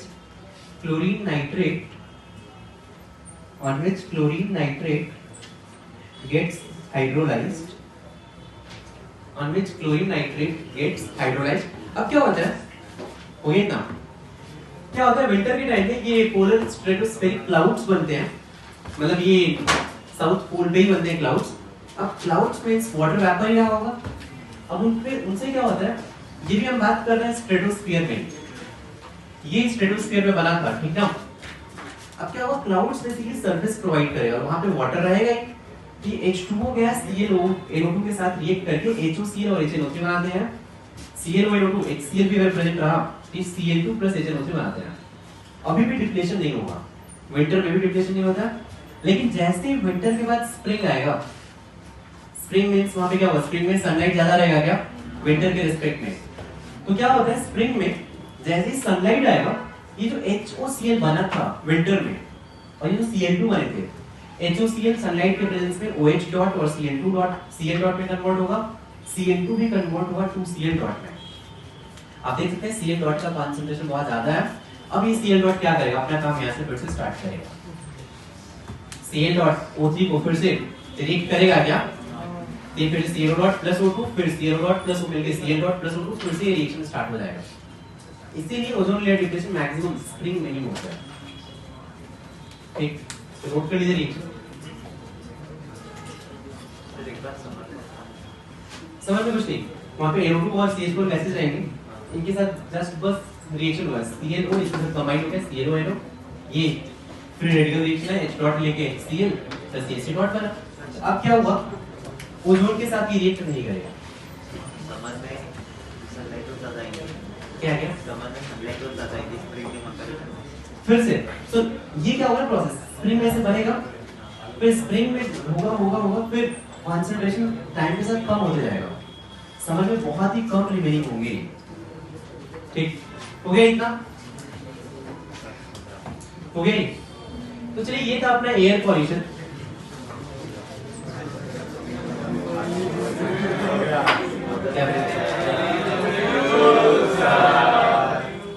heading कीजिए water pollution.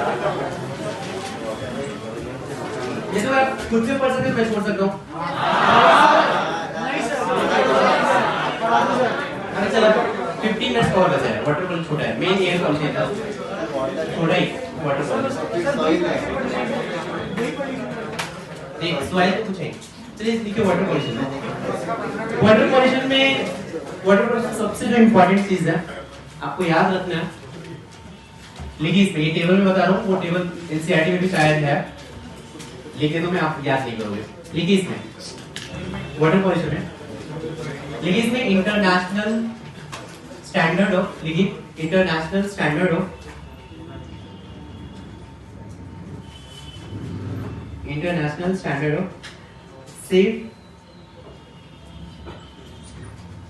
Safe drinking water.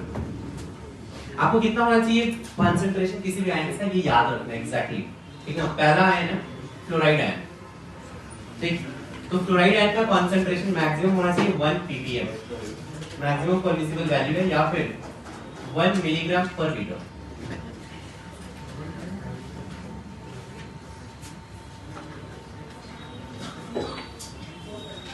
हो गया क्या? अच्छा, इससे फिर problem भी क्या होगा ये भी लिख दूंगा यहाँ पे या आप खुद से लिख लोगे? लिखिए, पक्का लिखवा दूं? लिखिए लिखिए कि फ्लोराइड आयन से क्या क्या होगा। पहली बात तो वाटर में फ्लोराइड आयन होना चाहिए थोड़ा बहुत। देखो ये मैक्सिमम परमिसिबल वैल्यू है, लेकिन थोड़ा बहुत फ्लोराइड आयन प्रेजेंट होना चाहिए। इससे फायदा क्या होता है, ये जो आपका टूथ इनामल होता है, इनामल समझते हो आप? ये अगर फ्लोराइड आयन प्रेजेंट है तो ये हार्ड हो जाता है, थोड़ा सा होना चाहिए, ठीक है।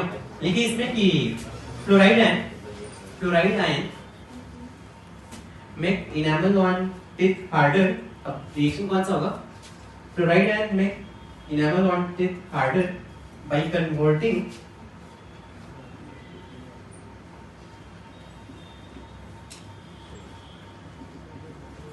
कन्वर्टिंग हाइड्रोक्सी एपेटाइट, इसका फॉर्मूला होता है 3 CA3PO4 whole twice dot CaOH whole twice by converting hydroxyapatite, इसका फॉर्मूला लिख लीजिए 3 time CA3PO4 whole twice dot CaOH whole twice।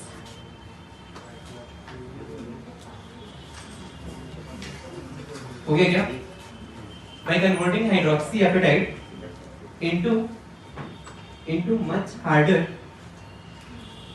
by converting hydroxyapatite into much harder fluorapatite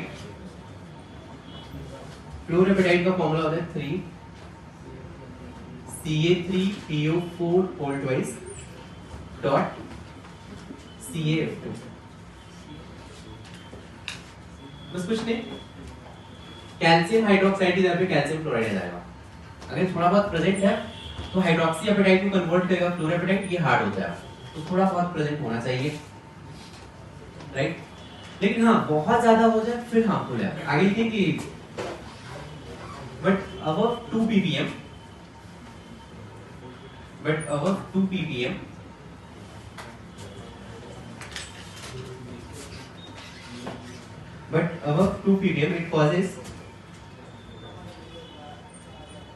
it causes brown mottling of teeth,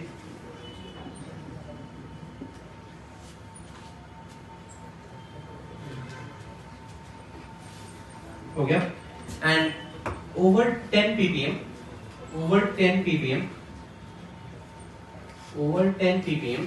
it causes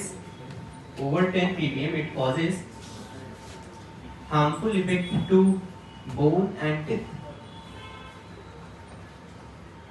over 10 ppm it causes harmful effect to bone and teeth। ये तो क्या fluoride का second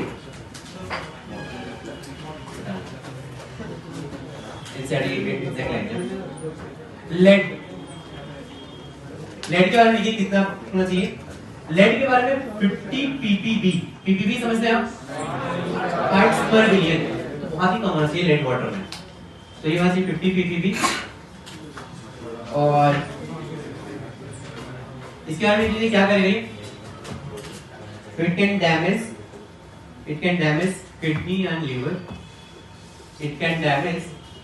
kidney and liver, lead के बारे में। Third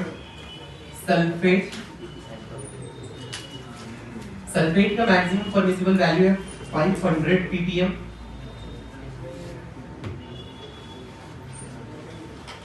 और ये क्या करेगा लिखिए इसमें, it causes laxative effect क्या होता है रिवाइव वालों कुछ पता है? it causes laxative effect। आपसे फिर से बोल रहा हूँ, जैसे क्वेश्चन जो आएंगे इसमें पहला चीज जो सबसे इंपॉर्टेंट है वैसे ये वैल्यू कितना ये नोट करना है। सेकंड थिंग ऐसे भी आए हैं क्वेश्चन कि जैसे ये डिजीज दे दिया और किसके कारण होता है, ऐसे लर्न करने हैं आपको, ठीक है। फोर्थ पॉइंट सल्फेट के बाद नाइट्रेट, मतलब हो गया नाइट्रेट। नाइट्रेट का परमिसिबल वैल्यू है 50 ppm नाइट्रेट के लिए 50 ppm। और इससे क्या होगा इसमें लिख लीजिए, इट कॉजेस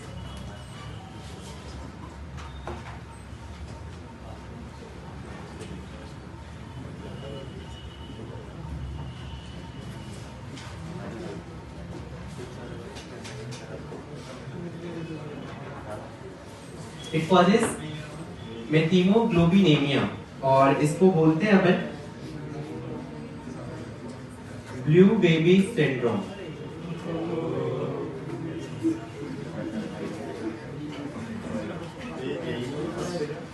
क्या नहीं, अपन क्यों पढ़ रहे हैं 11th का टॉपिक।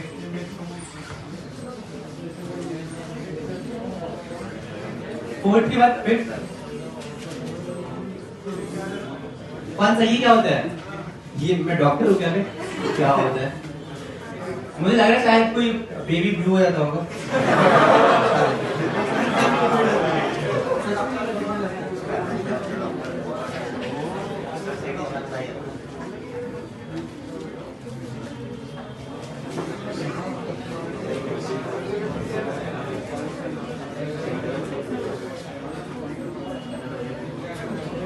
ये मेटल कौन सा? इसमें क्या है? फिफ्थ ये iron, manganese, aluminium, copper, zinc, cadmium. इनका परमिसिबल वैल्यू ppm या मिलीग्राम पर लीटर में 0.2, 0.05, 0.2, 3, 5, 0.005। ये ध्यान रखिए आप। चलिए हो गया सबकी? आनंद बाबू हो गया?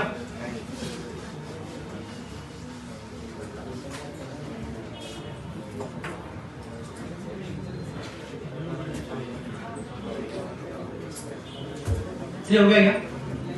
तो जल्दी करिए, बस थोड़ा सा बचा है।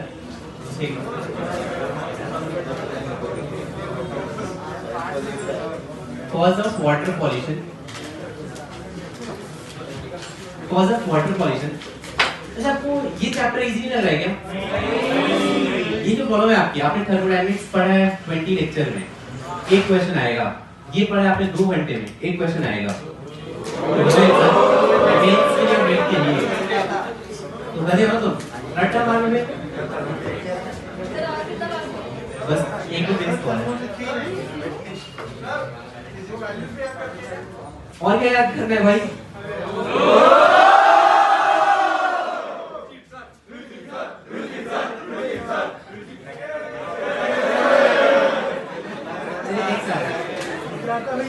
Cause of water pollution, any there pathogens, any there. अब वाटर पॉल्यूशन का कॉज क्या है? तो पहला पैथोजन, शायद आप नेम से समझते हो, जानते हैं क्या? नहीं, इंग्लिश में कहें कि bacteria and other organism that enter, bacteria and other organism that enter water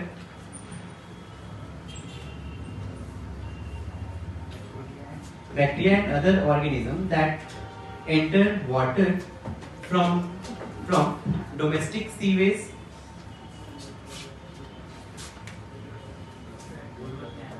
that enters from domestic sewage is called pathogens। हो गया? सेकेंड थिंग, और कहां से आ सकता है? तो ऑर्गेनिक वेस्ट। मान लीजिए कि पानी में अगर कोई ऐसी ग्रास लीव्स आ गया, फिर प्लांट लीव्स आ गया, इनके कारण भी वाटर आपका पॉल्यूट हो सकता है। पांडे जी नहीं जल्दी लिखिए। कौन है भाई? हो गया क्या? नेक्स्ट एक छोटा सा टर्म है, बायोकेमिकल ऑक्सीजन डिमांड।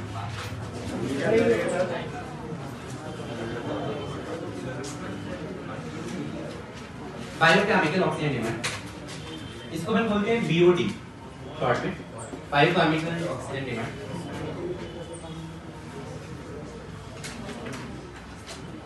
हो गया। अब जब समझते हैं कि बायोकेमिकल ऑक्सीजन डिमांड क्या है, ये समझने से पहले आपको एक चीज समझना चाहिए कि वाटर में बहुत सारे प्लांट्स तो होती है, साथ में एनिमल्स भी होते हैं क्या?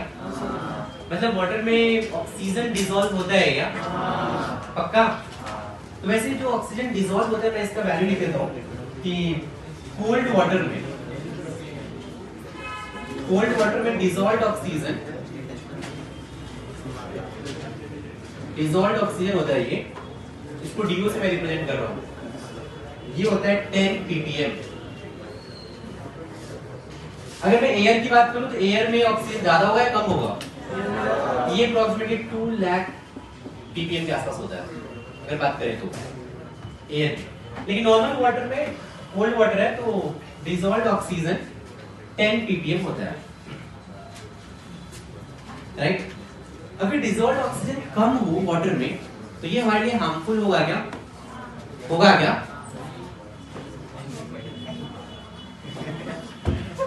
आनंद बाबू, if dissolved oxygen is less than 6 ppm,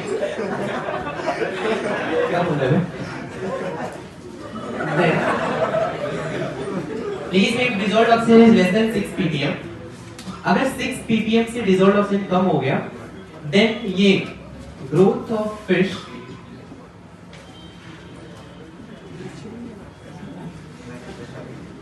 inhibited.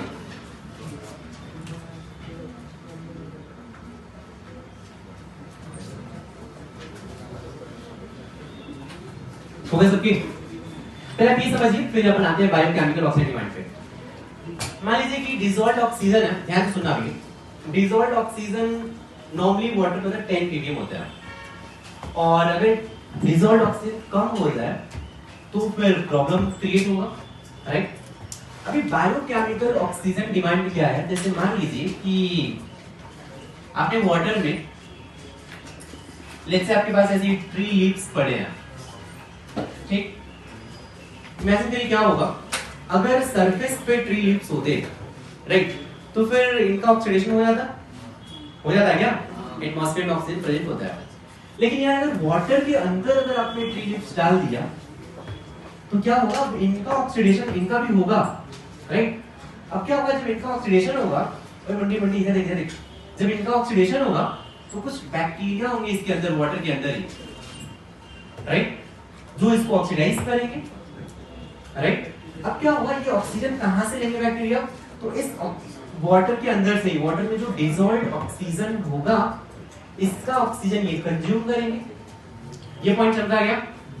फिर से बता रहा हूं, मान लीजिए कि आपके पास वाटर है, यहाँ पे इसमें आपने डाल दिया ट्री लीव्स डाल दिया, कोई भी ऑर्गेनिक वेस्ट डाल दिया, आप इमेजिन करिए, मैं समझ लें, ऑर्गेनिक वेस्ट डाल दिया आपने।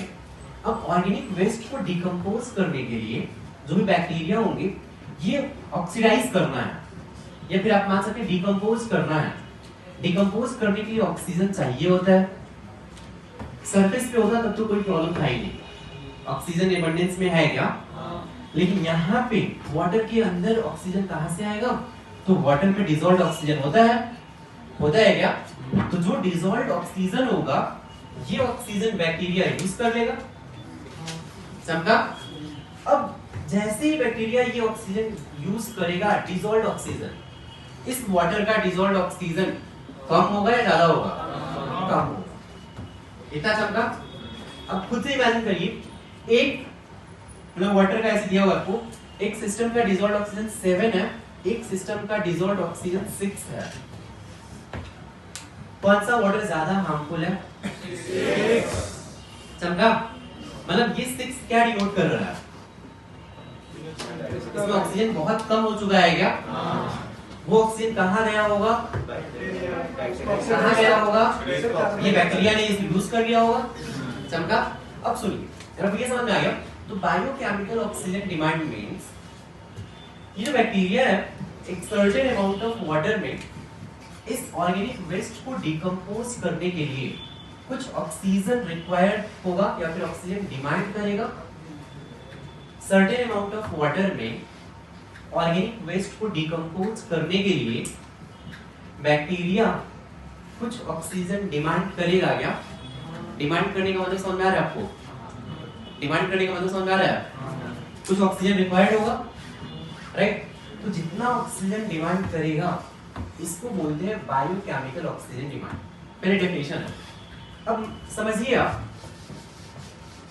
कि एक बार यहाँ पे बहुत ही कम ऑर्गेनिक वेस्ट है और एक बार यहाँ पे बहुत ज्यादा ऑर्गेनिक वेस्ट है,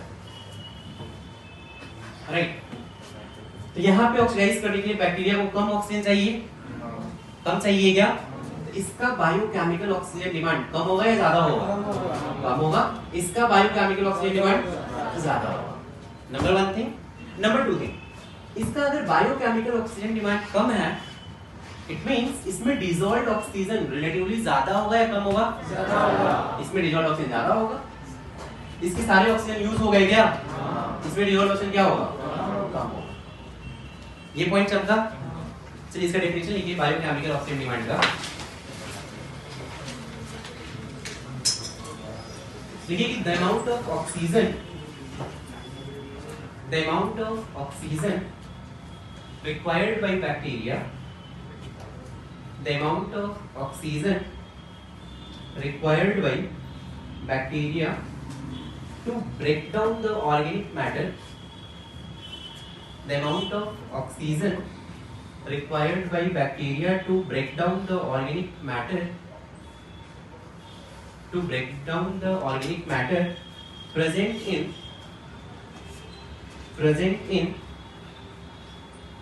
certain volume of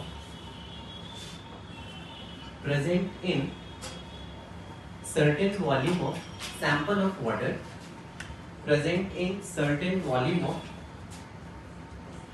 sample of water is called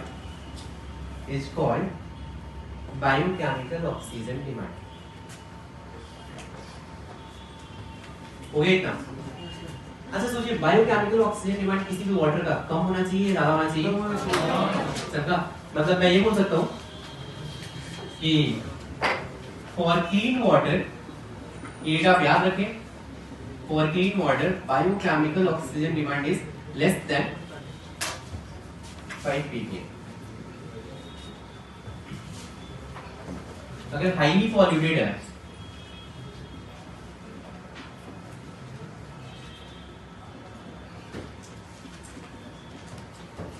तो biochemical oxygen demand will be greater than 17 ppm। अगर 17 ppm से बायोकेमिकल ऑक्सीजन डिमांड ज्यादा हो गया मतलब वो हाईली पॉल्यूटेड वाटर है।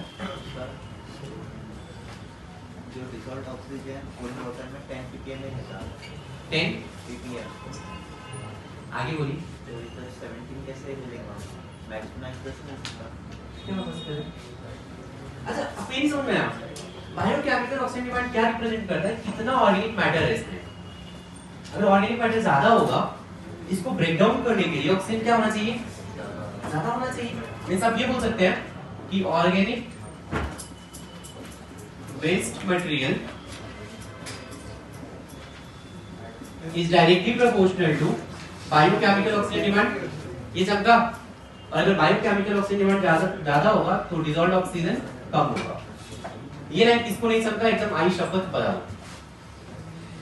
12th बोर्ड की शपथ चलेंगी, जेई मेंस की शपथ। अब ये चमका नहीं चमका? पक्का? मैंने ये बोला है कि अगर ऑर्गेनिक वेस्ट मटेरियल ज्यादा होगा तो ब्रेक डाउन करने के लिए ज्यादा ऑक्सीजन डिमांड करेगा, तो बायोकेमिकल ऑक्सीजन डिमांड ज्यादा होगा। अगर बायोकेमिकल ऑक्सीजन डिमांड ज्यादा है, पूरा ऑक्सीजन ये यूज कर लिया, तो डिसॉल्व्ड ऑक्सीजन क्या होगा? डिसॉल्व्ड ऑक्सीजन क्या होगा? कम होगा। समझा क्या? ये डेटा भी आप याद रखें, मतलब ये डेटा भी पूछते हैं इस चैप्टर में, ठीक है? तो ऐसे जो भी डेटा आ रहे हैं आपको वो सारे लर्न कर रहे हैं। क्या क्या क्या नहीं अपने नहीं कर रहे अभी, अपने को सिर्फ डेटा याद रखना।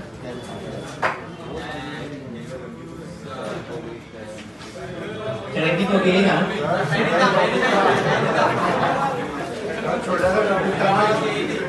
तो बेटा क्लास के बाद मिल जाएंगे। ये केमिकल क्वालिटी, केमिकल क्वालिटी हाँ तो हो गया ना बस। Second class complete.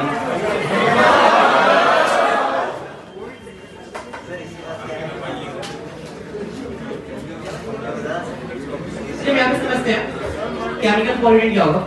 आपने सुना होगा ना? हाँ बोलिए। बस हो गया, 5 मिनट होते हैं।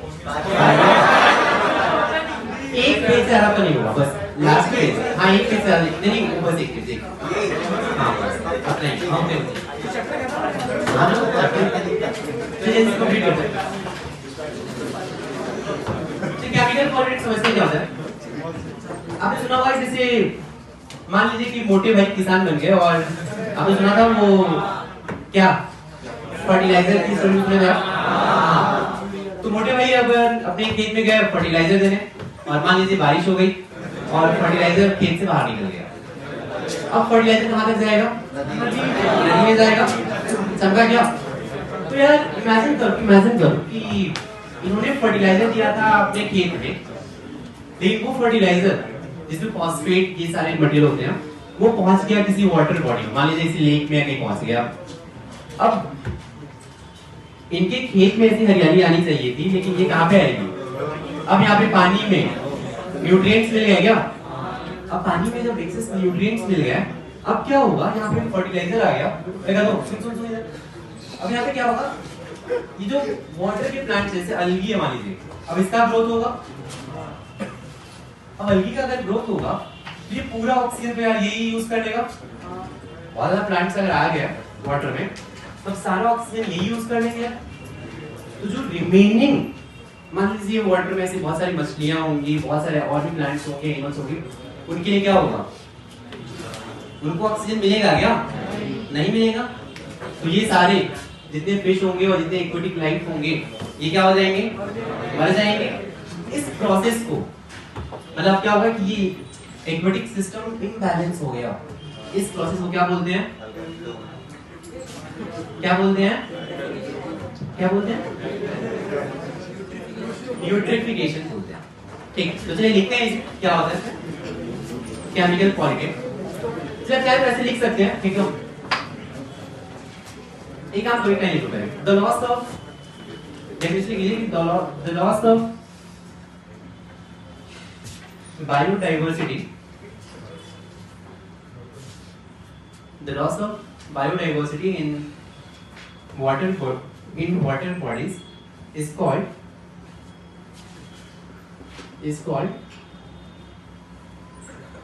eutrophication। होता कैसे है? जैसे मान लीजिए कि आपने जैसे डिटर्जेंट में डाल दिया या फिर यूट्रोफिकेशन ये लिखा है फर्टिलाइजर या फिर पॉलीक्लोरिनेटेड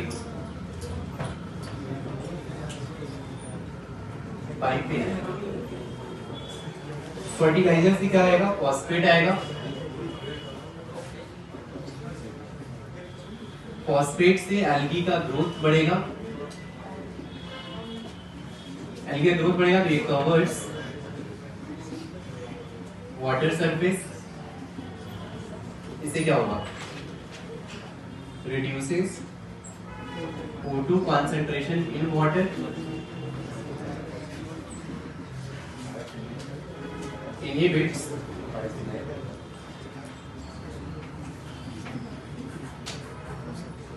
aquatic life। बाइफेनाइल मतलब देखिए आप बहुत सारे केमिकल्स यूज करते हैं, जैसे डिटर्जेंट यूज करते हैं, फर्टिलाइजर यूज करते हैं, पीसीबी यूज करते हैं। हमारे फर्टिलाइजर में फॉस्फेट होता है। अगर ये वाटर सिस्टम में चला गया तो फॉस्फेट से क्या होगा? एल्गी का ग्रोथ इंक्रीज हो जाएगा। तो ये वाटर के सरफेस को कवर कर लेगा और वाटर सरफेस को इसने कवर कर लिया तो ऑक्सीजन कंसंट्रेशन कम होगा। ऑक्सीजन कंसंट्रेशन कम होगा तो एक्वेटिक लाइफ क्या हो जाएगा? खत्म हो जाएगी। इस प्रोसेस को बोलते हैं यूट्रोफिकेशन। हो गया? ये था basically water pollution. Next soil pollution.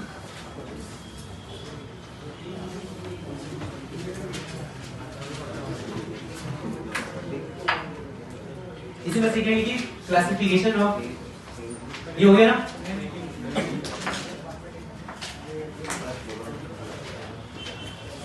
देखिए classification of pesticides. Classification of pesticides पहला होता है इंसेक्टिसाइड्स। इंसेक्टिसाइड्स क्या होंगे? हाँ जो इंसेक्ट को मारने के लिए होते हैं, टू किल इंसेक्ट्स। जैसे इसकी एग्जांपल DDT, BHC, एड्रीन। अबे टेबल चुपचाप। एड्रीन, एड्रीन, फिर सेकंड यहाँ पे हर्बिसाइड्स टू किल विड्स। इसकी एग्जांपल जैसे NaClO3, Na3ASO3, sodium chloride and sodium arsenate.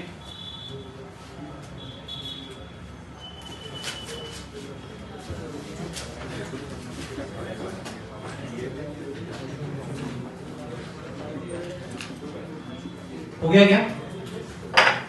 अभी इंडस्ट्रियल वेस्ट दो टाइप के होते हैं। एक होता है बायोडिग्रेडेबल, दूसरा होता है नॉन बायोडिग्रेडेबल। बायोडिग्रेडेबल मींस आप इसकी लाइन लिख सकते हैं, इसके नीचे क्या लिख लीजिए बायोडिग्रेडेबल में।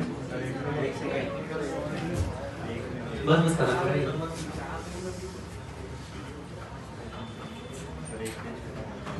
हाँ तो बस हो भी गया अपना।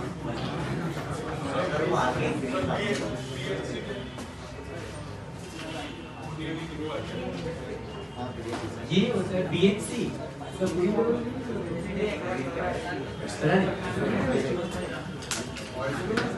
नहीं बायोडिग्रेडेबल लिखो आप। बायोडिग्रेडेबल में लेकिन इसमें कि वेस्ट फ्रॉम बायोडिग्रेडेबल क्या होता है? Waste from cotton mill, waste from cotton mill, waste from cotton mill and paper mill, paper mill, paper mill and from food processing industry. Food processing industry से जो भी वेस्ट आता है इसको बोलते हैं biodegradable. And waste from food processing industry हो गया। नॉन बायोडिग्रेडेबल में क्या होगा? इसमें एक फिजिक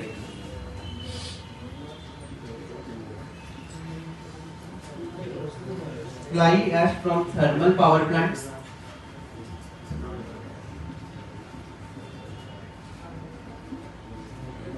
pesticides and dyes, ये सारे नॉन बायोडिग्रेडेबल है। हो गया। Next green chemistry, day to day life. Heading से बस एक पैराग्राफ, मतलब लास्ट केमिस्ट्री का चैप्टर कौन सा? ऐसी थर्मल पावर प्लांट में से ऐसी मूव उड़ते रहते हैं। ठीक नया तो नहीं है, उसके लास्ट पैराग्राफ है चैप्टर का। ठीक है, इसमें green chemistry day to day life हो गया। अपन अभी क्या क्या कर रहे हैं, मतलब कि एनवायरनमेंट बचाने के लिए, बस ये सीखना है। पहला चीज लिखिए इसमें Cl2 C double bond C Cl2, जल्दी जल्दी जल्दी जल्दी Cl2 C double bond C Cl2। अब जल्दी Cl2 C double bond C Cl2 was क्या बंद हो गया क्या?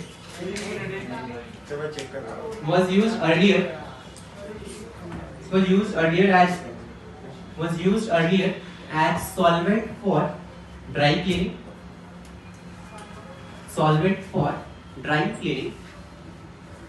which is carcinogenic, अब ये क्या किया अपन ने, तो लिखिए इसमें अब क्या कर दिया इसकी जगह पे, तो लिखिए इसमें कि it is replaced by, अब ये यूज नहीं करते हैं, it is replaced by liquid CO2, and second thing H2O2 is used as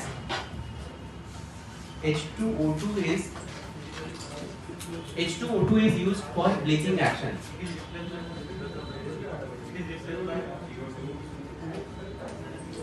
It is replaced by liquid CO2.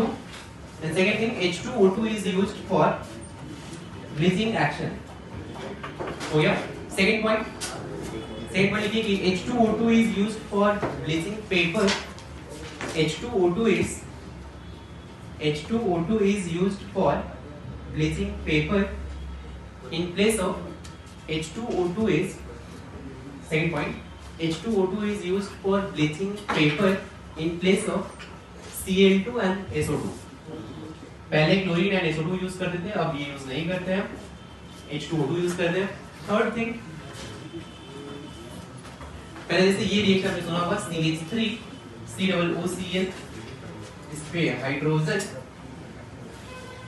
Palladium barium sulphate. ये रिएक्शन आपने पढ़ा है, रोजेनबर्ग रिएक्शन है क्या?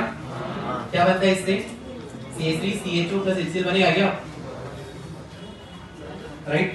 लेकिन ये जो पैलेडियम बेरियम सल्फेट है ये टॉक्सिक होता है, इसलिए अब CH3 CHO इस मेथड से नहीं बनाते हैं. अब कैसे बनाते हैं? तो CH2 डबल बॉन्ड CH2 पे oxygen, palladium 2 copper 2 in water, CH3 CHO. कहाँ पे पैलेडियम का +2 स्टेज. अब इसकी जगह पे ये यूज करते हैं. हो गया क्या?